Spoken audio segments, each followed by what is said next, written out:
Hindi nakakadagdag ng pagkalalaki ang pagiging babae. Lalo nyo lang pinapatunayan sa mga babae na mga wala kayong respeto. Ilang babae pa kaya ang kailangan mo para tumino? Gaano pa karami? Nang magawa ko yun sa pamagitan lamang ng isang babae. Hindi ako perfecto. Minsan na rin akong natukso. Kaya nasayang yung iniingatan ko. Kung kayo papiliin, ano ang pipiliin mo?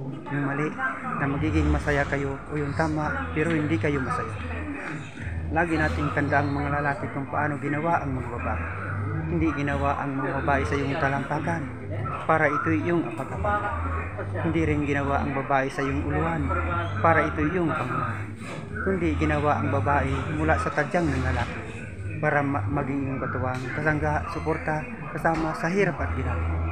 Ginawa ang babae sa ilalim ng iyong braso, malapit sa iyong puso. Kaya bro, ingatan mo yung babaeng binigay ng Diyos sa iyo. Welcome, Siati. Maligaya kong harapin ang unang kong kabanata sa Siati. Ito ang yugto ng ating buhay, Siati.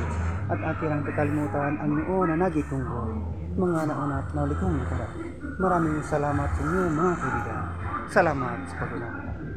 Salamat po sa manghang na panonood at pagtangkilig sa The Love Steer Secret Love. So, i-release dito mga na 12